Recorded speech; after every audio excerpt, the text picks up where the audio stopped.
My dream has always been to be an astronaut ever since I was in 4th or 5th grade and I learned about the Apollo missions to the moon. You know, the adventure, the sense of exploration involved fascinated me and started this dream of becoming an astronaut. My name's Andreas Mogensen and I'm the next ESA astronaut to fly to the International Space Station. As I got older, I realized that you can't plan on becoming an astronaut because so few people actually make it. Especially as a European, there's a lot of luck involved. And so I knew I needed a more realistic plan. All right, ESA's European Space Operations Center. And I thought, what better way than to become an aerospace engineer and help to design and build spacecraft, satellites, and then send them into space if I couldn't get sent into space myself. And so I became an aerospace engineer, and I even, before I became an astronaut, applied for a job here at ESA's European Space Operations Center, because this is exactly what has fascinated me and what I've wanted to work with if I couldn't become an astronaut.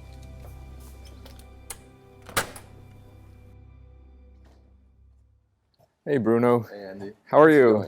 Good to see you. Yeah, nice to see you too. Today I'm meeting the people responsible for controlling spacecraft in Earth orbit and voyaging far into our solar system, and who monitor space around us, helping to protect daily life and our satellites from risky space debris and hazardous space weather. Welcome to the main control room here at ESOC.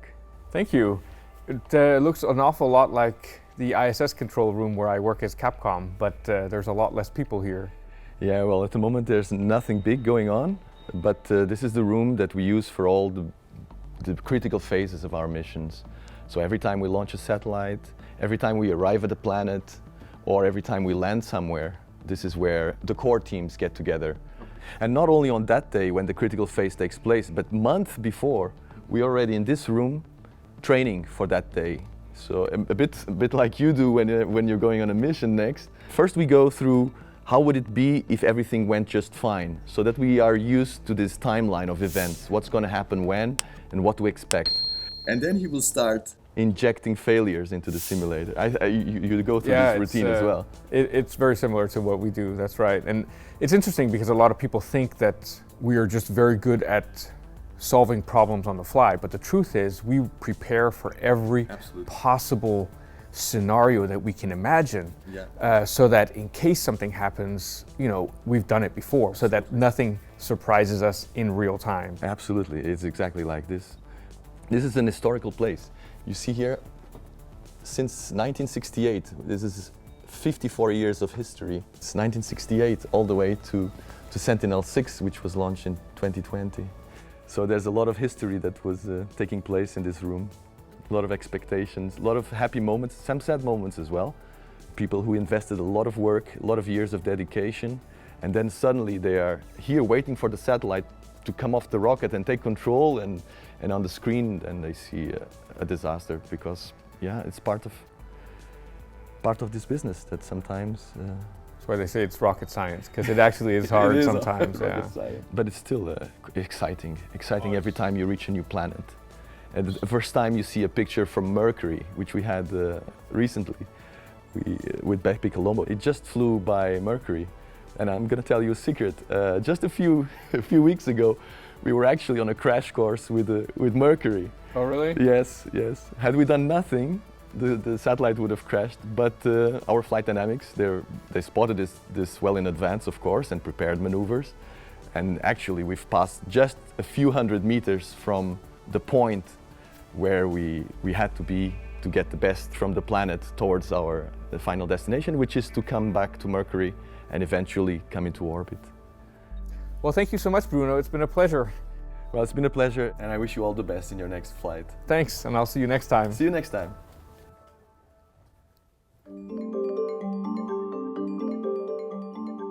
Part of my job as an astronaut is to train and be ready to face unexpected and potentially dangerous situations. And the rising threat in the past decades has clearly come from space debris. And news just coming in, a piece of space junk threatened to crash into the International Space Station, forcing astronauts to seek emergency shelter. Since the launch of Sputnik back in 1957, almost 14,000 satellites have been placed into orbit. 6,400 of them are currently active. Objects that were launched decades ago and have since broken into fragments are still up there, traveling at vast speeds. An impact with any one of them could destroy or damage a functioning satellite or threaten the International Space Station. We humans are also launching more satellites than ever before. Our skies are getting overcrowded. ESA's space debris team tracks over 36,000 debris objects larger than 10 centimeters. And there are millions of smaller pieces which also pose a real risk of damage. Hello, Stein. How are you? Andreas, good morning. Good morning. What are you working on here?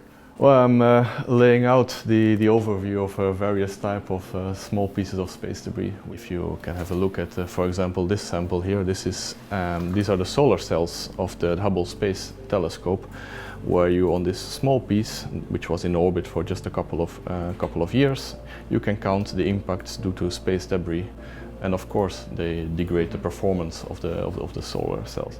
What we know is that as long as we leave objects up there, they become a risk to be hit by debris, which is already there.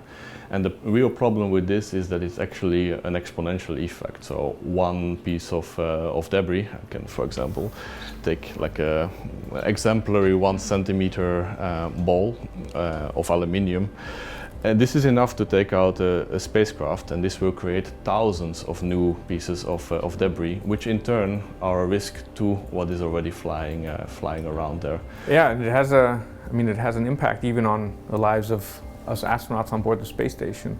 And so prior to any spacewalks, we are briefed about all the handrails where we know that there have been impacts, because they create sharp edges which can puncture our gloves. And obviously the gloves have to maintain pressure inside the suit. That's amazing that you have to think about these things actively or proactively even. Recently there was a survey of the entire Columbus module to count all the impacts of space debris that have been collected over the past 10 years. And we do this, first of all, to also understand how much debris is out there, so that we can build effective countermeasures. Yeah, the result of the survey is that we still expect that there's about 130 million pieces smaller than 1 millimeter in orbit. So one of the ways that we get rid of the trash on board the space station is that we pack our cargo vehicles full of trash, and then we send them back through the Earth's atmosphere without a heat shield, and they burn up, or we say they burn up. How much actually burns up? Does anything reach the Earth? Yep. Unfortunately, things do reach the Earth, and sometimes they even get found. We, for example, know of about 80 known events from the last 60 years where one could one-to-one associate the object on ground to a mission in space before. Has anyone ever been hurt by space debris? Yeah, so unfortunately we have at least one confirmed incident where a woman was impacted by a piece of insulation from an upper stage. So far, no casualties though. Okay. How concerned are you about the future? Because a lot of private companies are talking about sending up constellations of satellites, numbering tens of thousands. I'm not concerned, I'm optimistic, I'm inherently an optimist, but we have to work. So indeed, the space traffic is going up. What goes up must come down, and the scale on which we're doing it is unprecedented. Which means that every new platform, every mission we design has to be designed with the sustainability aspects in mind. Think on how to do collision avoidance from start. Think on how to reduce your orbit after your mission is over from the beginning when you're designing your platform. And when you do come down through the atmosphere, think about how you design your satellites to burn up. Now they're all hard engineering problems, but we have made great progress over the last 5 years, and I would imagine that this kind of dreams of sustainability also in orbit will no longer be a dream in the next 10 years. humans need to behave responsibly. We are facing major challenges on Earth, not the least of which is climate change. Dankeschön. Danke. But our space environment also needs constant monitoring. Teams working here at ESA in Darmstadt are making sure that our spacecraft are protected from potential damage, including any caused by space weather. And in further news, an international satellite services firm has lost control of one of its satellites after it was apparently disabled by space weather. Astronauts like me are on the front row for a stunning show that's the most visible manifestation of space weather, the aurora. When charged particles from the sun interact with Earth's upper atmosphere, they create these colorful displays dancing over our planet. But they need to be monitored and forecasted too. Enter Melanie. Hey Melanie, how are you? It's good to see you. Good to see you too. So Melanie, you're working with space weather at ESA. Yes, exactly. We work here in ESA in the Space Weather Office to study the activity of our sun, to try to protect our assets in space, on the ground, the astronauts. Yeah, certainly it's something that we're very aware of on the ISS. As you probably know, all astronauts have to wear a personal radiation monitor, and that the results from that get calculated into your cumulative sum of exposure, which affects how many missions you can go on, how long you can stay in space, for example. So this is a very interesting topic from our point of view as well. Yes, clearly the sun is a big contribution to the radiation you do absorb in space. Luckily on the ISS we're still protected a bit by our magnetic field. It kind of keeps some of the particles out. But for the really strong events, when the sun is really active, even that cannot fully protect you and you are exposed to that increased radiation. So it's good you're being monitored for it. Yeah.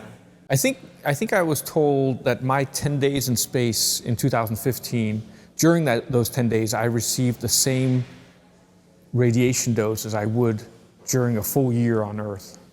So indeed. So even if it's just 400 kilometers, the atmosphere here really helps in addition because it lets the radiation be absorbed in a way. Yeah.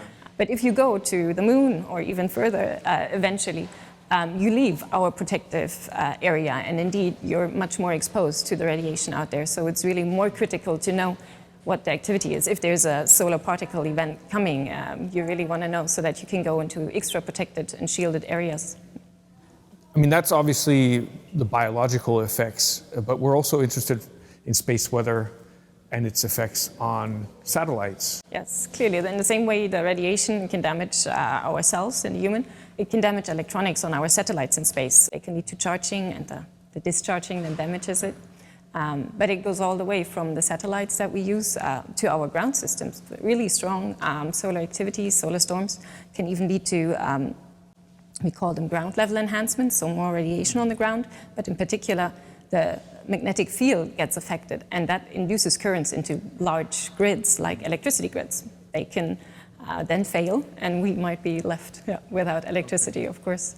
That's to be avoided. That's why we want to be aware of what's coming. We want to try to protect and warn the infrastructure to get ready to reduce the effects as much as we can. Okay. How do we plan to better improve our knowledge and forecasting of these events? Or do we have dedicated satellites for studying space weather? We don't have many yet. Mm-hmm. What we do have is, of course, our science mission. We have Solar Orbiter, we collaborate internationally, Parker Solar Probe, to learn more about the sun. That will help us improve the modeling of the effects of the sun. And with that, we then want to go, of course, and improve the data we have on the current activity so that we can indeed help forecast what's going to come, and to improve that forecast, allow us some time to prepare to really mitigate the effects.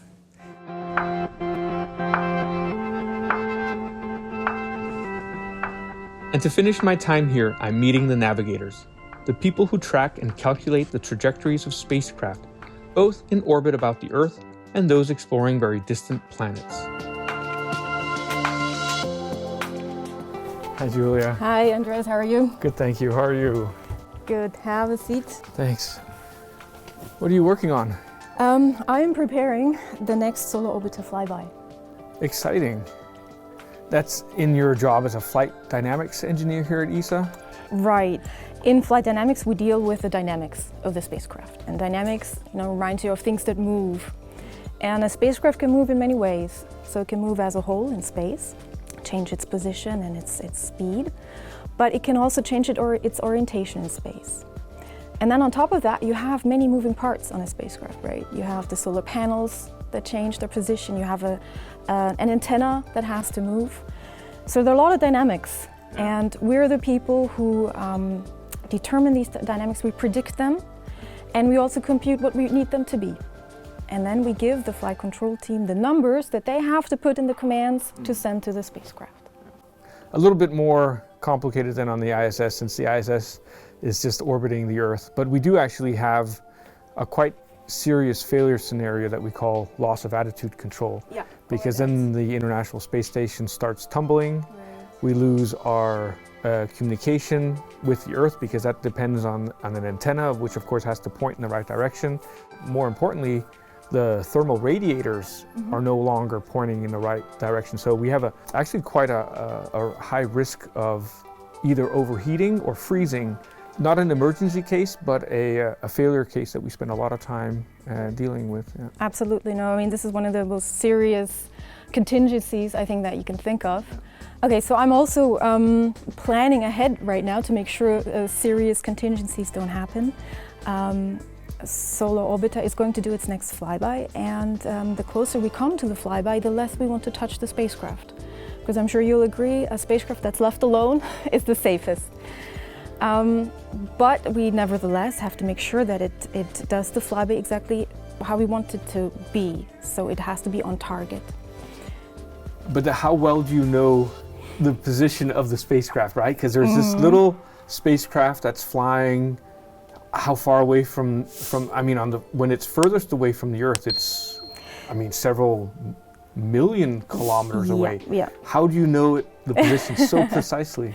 So we have ways of measuring that, of course, right? The spacecraft sends us signals, information with that signal, and we receive it on Earth, and from that we can determine quite well where it is. Within what kind of precision, do you know? Kilometers, Okay. and the closer we get to the flyby, the more precise this will be. So towards the end, we know it to the precision of a kilometer, maybe. And then afterwards, once we know how it has passed Venus, it's even more precise. So we're below a kilometer. Wow. You know this really It's well. very impressive. That is impressive, absolutely. 'Cause there's no GPS out there. There's no GPS, no. But we get continuous measurements. This you have to take into account, and if that works, so if there's no loss of communication, for example, then we can do this very precisely. Essentially, I mean, worst case, you could lose a spacecraft. You can lose the spacecraft in the sense that it's now on a trajectory that you cannot recover, because the fuel you have on board is not enough to correct it anymore, right? And then the science mission, or you might not be able to achieve your scientific goals with the mission. Yeah, you would of course try to still do something, but you would not get to see the parts of the sun that you want to see, absolutely. Yeah. So a lot of critical phases ahead for Solar Orbiter before it's in its final orbit.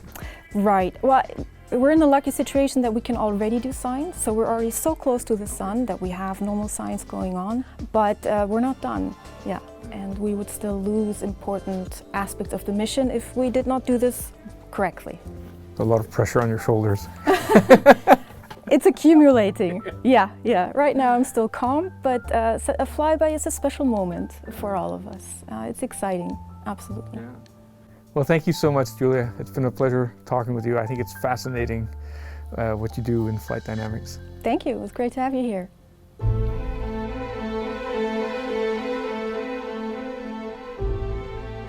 Until humans find ways to explore distant planets themselves, some millions of kilometers away from Earth, we'll need to rely on these experts to navigate our spacecraft and keep pushing space exploration forwards. For my part, I'll stick to a distance of 400 kilometers above Earth. The view is, well, not too bad at all.